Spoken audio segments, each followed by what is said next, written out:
Welcome back students. इसके previous video में हमने देखा था एक्सेस डिमांड के बारे में, उसके रीजंस के बारे में, उसके इफेक्ट्स के बारे में, फिर उसका डायग्राम देखा था, फिर उसके अलावा मॉनेटरी पॉलिसी और फिस्कल पॉलिसी से कैसे उसको करेक्ट किया जाए वो देखा था। इस पर्टिकुलर वीडियो में हम बेसिकली देखने वाले हैं अपने डेफिशिएंट डिमांड, उसका मीनिंग, उसके डायग्राम, उसका रीजंस क्यों होता है वो, उसके साथ ही साथ उसके इफेक्ट्स इनकम पे क्या पड़ता है, आउटपुट पे क्या पड़ता है, एम्प्लॉयमेंट पे क्या पड़ता है, प्राइस लेवल पे क्या पड़ता है। फिर हम देखेंगे मॉनेटरी पॉलिसी और फिस्कल पॉलिसी के मेजर्स जो हैं उनको किस तरीके से इस्तेमाल किया जाता है डेफिशिएंट डिमांड को कंट्रोल करने के लिए। ठीक है, तो ये सारा कुछ हम देखेंगे बहुत ही अच्छे से। तो चलिए फिर वीडियो को फटाक से शुरू करते हैं।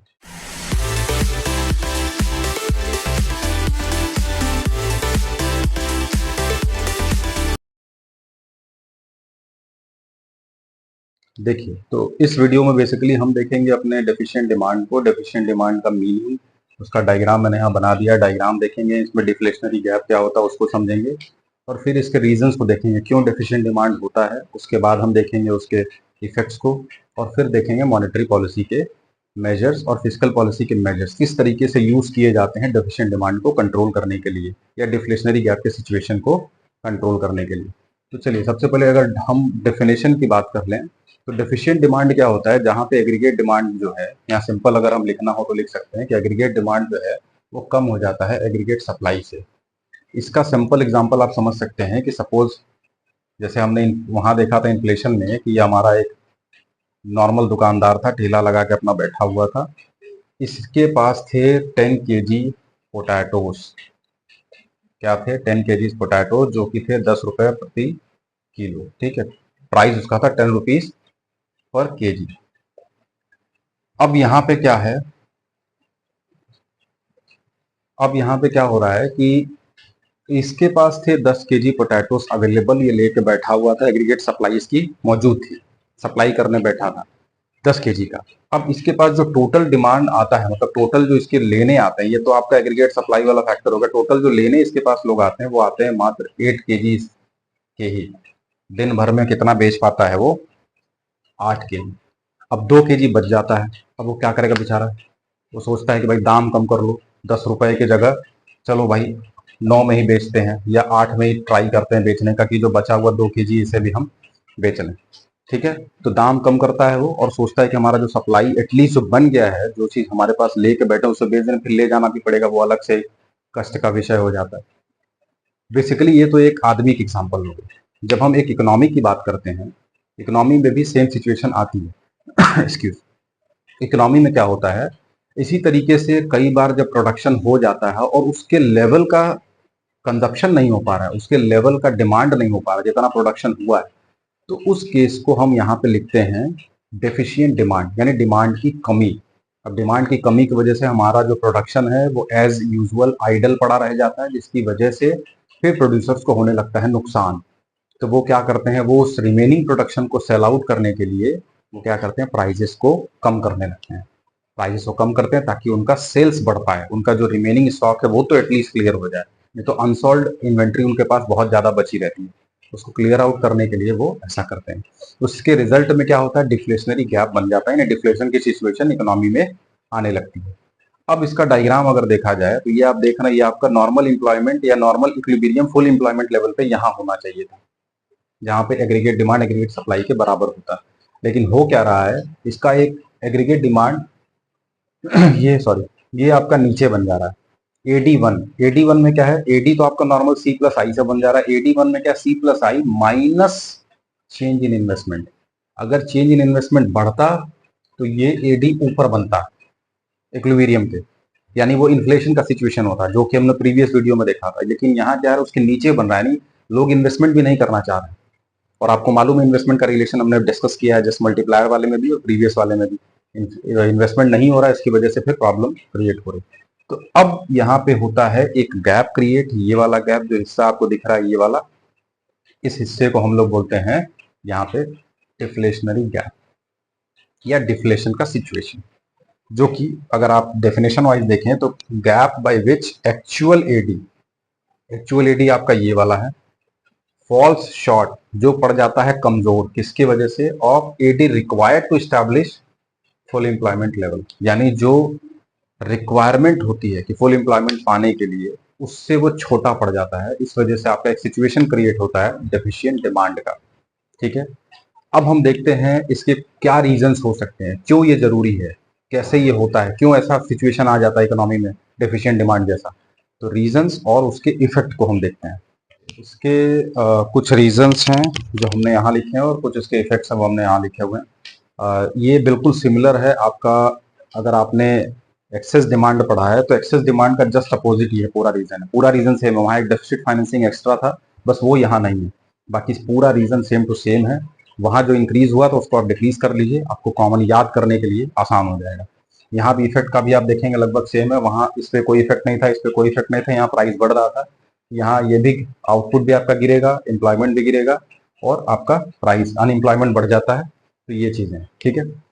सबसे पहला रीजन क्या है डेफिशिएंट डिमांड का, वो है आपका decrease in propensity to consume. Propensity to consume मतलब जो कंजप्शन का हमारा पैटर्न, यानी एमपीसी जो है, एमपीसी बोल रहा है कि एमपीसी आपका क्या हो रहा है, वो हो रहा है फॉल हो रहा है। ठीक है, इसके वजह से भी अगर आप कंजप्शन नहीं करेंगे ज्यादा इकोनॉमी में, तो कहीं ना कहीं उसका इफेक्ट क्या होता है कि हम डिमांड हमारा कम रहता है। और जब डिमांड कम रहेगा तो फिर वो डेफिशिएंट डिमांड यानी डिमांड की कमी का कारण बन जाता है।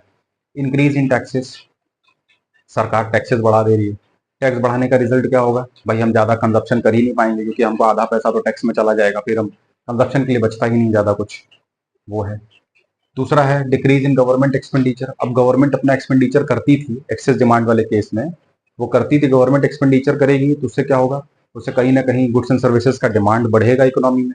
यहाँ गवर्नमेंट एक्सपेंडिचर कर ही नहीं रही, उसकी वजह से डेफिशिएंट डिमांड हो जा रहा है। एग्री मतलब कंजप्शन जो भी गुड्स एंड सर्विसेज का होना चाहिए था उस एक्सपेंडिचर के वजह से वो नहीं हो रहा है। ठीक है, राइज इन इम्पोर्ट्स, इम्पोर्ट्स का बढ़ जाना, यानी आप बाहर से जो भी चीजें मंगा रहे थे वो हम ज्यादा मंगा रहे हैं। इसकी वजह से जो हमारे गुड्स एंड सर्विसेज हैं, जैसे हमारी हमारी जो कंपनीज हैं, हमारे जो इंटरनल गुड्स एंड सर्विसेज का प्रोडक्शन हो रहा है, डोमेस्टिक प्रोडक्शन जो हो रहा है वो कम हो रहा है, उसकी डिमांड कम हो गया। आप एक्सपोर्ट्स पे, इंपोर्ट्स पे पूरी तरीके से इंपोर्ट्स पे निर्भर हो गए, तो एक कारण वो भी हो जाता है। उसी तरीके से आपका फॉल इन एक्सपोर्ट्स, एक्सपोर्ट्स आपका पूरी तरीके से गिर जाना, यानी आप ज्यादा एक्सपोर्ट कर नहीं रहे हैं। होता क्या है, जब सरकार ज्यादा एक्सपोर्ट्स या जो भी व्यापारी हैं, जो बिजनेसमैन है, अगर वो एक्सपोर्ट्स अपना बढ़ाने की कोशिश करते हैं तो उसके रिजल्ट में क्या होता है, जब भी एक्सपोर्ट बढ़ेगा तो डिमांड होती है ज्यादा कि भाई ज्यादा प्रोडक्शन करो, तभी तो डोमेस्टिक कंजप्शन के लिए भी पैसा, वो चीजें बचेंगी और साथ ही साथ हम एक्सपोर्ट कर पाएंगे। तो वहाँ कंजप्शन एक्सपेंडिचर भी बढ़ता है और उसकी वजह से डिमांड बढ़ जाता है। पर यहाँ क्या है, एक्सपोर्ट भी गिर गया, यानी आप केवल डोमेस्टिक प्रोडक्शन के लिए ही बना लो बहुत है, तो वहाँ भी आपका कंजप्शन एक्सपेंडिचर वही ऊपर वाला कम हो जा रहा है, जिसकी वजह से एग्रीगेट डिमांड आपका कम हो जाता है। और आखिरी है फॉल इन इन्वेस्टमेंट एक्सपेंडिचर। वो तो हमने देखा ही था कि नॉर्मल एडी में होता है C+I, और जो AD1 था आपका उसमें था C+I minus change in investment, यानी इन्वेस्टमेंट जो था ये कम हो जा रहा है। क्यों कम हो जा रहा है और उसका रिजल्ट क्या हो रहा है, इन्वेस्टमेंट कम हो जाने की वजह से जो इनकम का जनरेशन है वो कम हो रहा है, और जब लोगों के पास इनकम ही नहीं रहेगा तो कंजप्शन क्या करेगा वो, तो इस वजह से भी आपका एग्रीगेट डिमांड कम हो जाता है। तो ये कुछ 4 5 6 कारण हैं जिसकी वजह से एग्रीगेट डिमांड जो है कम पड़ता है अपने जो भी normal effects of deficient demand. अब डेफिशिएंट डिमांड हो गया, अब उसका इफेक्ट क्या हो रहा है वो देखिए। आउटपुट पे क्या इफेक्ट है, तो जो हमारा प्लांट आउटपुट है वो गिर जाता है। प्लांट आउटपुट मतलब आउटपुट पे सीधा इफेक्ट आप समझ सकते हैं कि आउटपुट आपकी, ये तो उल्टा हो गया, आउटपुट आपकी क्या हो जाएगी, डिक्रीज हो जा रही है। क्यों डिक्रीज होती है, उसके पीछे कारण ये है कि जैसे हमने वो एग्जाम्पल लिया वो ठेले वाले का कि वो 10 kg लेके बैठा हुआ था, डिमांड उसकी 8 ही kg की आई, तो अब क्या हो रहा है, अब जो उसका रिमेनिंग जो स्टॉक है 2 kg का वो बच जा रहा है। तो इस वजह से वो क्या करता है, फिर प्रोडक्शन और करता ही नहीं है, प्रोडक्शन को कुछ देर के लिए होल्ड कर देता है कि पहले वो जो अनसोल्ड स्टॉक पड़ा हुआ है भाई उसको तो बेच लें, फिर प्रोडक्शन करेंगे। और जब प्रोडक्शन नहीं करेगा तो यानी एम्प्लॉयमेंट जनरेशन नहीं होगा। ये दोनों इफेक्ट आप समझ लीजिए। यहाँ पे वही चीज है, due to less production increase and increase in inventory. Inventory यानी स्टॉक आपका बढ़ा रहता है, पहले इसको क्लियर करने के चक्कर में पड़े रहते हैं सब, तो प्रोडक्शन क्या करते हैं, पहले होल्ड कर देते हैं, यानी आउटपुट पर रोक लगा देते हैं। दूसरा चीज, जब आउटपुट रोकेंगे तो कहीं ना कहीं इनवॉलेंट्री अनएम्प्लॉयमेंट बढ़ेगा, मतलब काम मांग रहे हैं लोग लेकिन उनको काम मिल नहीं रहा है, वैसा टाइप का अनएम्प्लॉयमेंट इकोनॉमी में बढ़ने लगता है। क्योंकि जब प्रोडक्शन होगा तो लोगों की जरूरत पड़ेगी, तो एम्प्लॉयमेंट होता है। प्रोडक्शन ही नहीं रोक कर रहे हैं हम, जो रिमेनिंग है उसी को बेच रहे हैं, तो क्यों हम लोगों को रख के एक्स्ट्रा पैसा देंगे। तो इसलिए ऐसे केसेस में अनएम्प्लॉयमेंट इनवॉलेंटरी वाला बढ़ जाता है।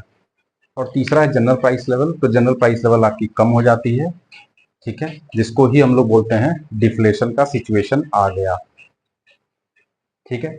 तो ये सारा कुछ रहा आपका रीजंस और इफेक्ट्स के बारे में। अब हम देखेंगे अपने जो मेजर्स हैं कैसे उसको उस मेजर्स का यूज करके, चाहे वो मॉनेटरी पॉलिसी के हों जो आरबीआई बनाती है, चाहे वो फिस्कल पॉलिसी को हो जो गवर्नमेंट ऑफ इंडिया बनाती है, कैसे उसका यूज करके हम कंट्रोल कर सकते हैं अपने इस सिचुएशन को, डिफ्लेशनरी गैप को या फिर डेफिशिएंट डिमांड। अब हम देखेंगे measures to correct deficient demand और डिफ्लेशनरी गैप। जैसा कि इसका कॉन्सेप्ट वगैरह रीजन वगैरह हम लोगों ने पढ़ लिया, तो इसको किस तरीके से करेक्ट किया जाता है, डिफ्लेशनरी गैप को कैसे करेक्ट किया जाए, उस पर हमको फोकस करना है। तो सबसे पहली चीज तो ये समझ लीजिए, जैसा हमने इन्फ्लेशनरी गैप में पढ़ा था वैसे यहाँ पे है कि यहाँ पे लोगों के पास पैसा है कम, ठीक है। पैसा कम है इसलिए प्राइजेस क्या है, कम है इकोनॉमी में। हमें क्या करना है, प्राइजेस को थोड़ा इंक्रीज करना है, क्योंकि जो प्रोड्यूसर्स होंगे उन्हें नुकसान हो रहा है। और जो प्रोड्यूसर्स हैं, भाई एक इकोनॉमी में दो ही टाइप के लोग होते हैं, प्रोड्यूसर और कंज्यूमर। हम ही प्रोड्यूसर की तरह एक्ट करते हैं, जैसे अभी मैं प्रोड्यूसर की तरह एक्ट कर रहा हूँ, क्योंकि मैं जो काम कर रहा हूँ ये हो सकता है आने वाले समय में अर्निंग के लिए हो। तो अब अभी जो है कंज्यूमर्स क्या हो गए, अभी मैं निकल के कुछ खाने पीने चला गया, मैं कंज्यूमर हो जाऊंगा, ठीक है। तो दोनों एक ही है, प्रोड्यूसर्स को नुकसान होगा, इसका मतलब अल्टीमेटली कंज्यूमर्स को नुकसान हो रहा है। तो इसलिए हम क्या करते हैं, पैसा हमारे यहाँ कम है, हमें क्या करना है, पैसे को क्या करना है, पैसे को बढ़ाना है। अब पैसा बढ़ेगा कैसे, या पैसे को इंक्रीज करना है, यानी प्राइस को इंक्रीज करना। अब ये कैसे होगा, जब पैसा इंक्रीज करने की बात आती है तो कहीं पहला तरीका तो ये, सब जितने लोग हैं सबको ले जाकर पैसा बांट दो, पैसा तो बढ़ जाएगा। लेकिन ऐसा हम कर नहीं सकते। अब यहाँ पे क्या होगा कि जैसा कि हम लोग इन्फ्लेशन में देखे थे कि हम और आप मिलके, हमको दिया गया मॉनेटरी पॉलिसी और फिस्कल पॉलिसी का पूरे जिम्मेदारी दे दी गई कि अब आप लोग क्या करिए, इसको हैंडल करिए सिचुएशन को, डिफ्लेशन के सिचुएशन चल रहे हैं, इसको प्रॉपरली हैंडल करिए। हमको इन दोनों को यूज करने की आज़ादी मिली है। तो हम कैसे यूज करेंगे, कैसे पैसा बढ़ाएंगे, जिसमें कि लोगों को जाकर पैसे नहीं देंगे, लेकिन कुछ मेजर्स हम ऐसे अपनाएंगे जिससे लोगों के पास ऑटोमेटिक पैसे आने लगे।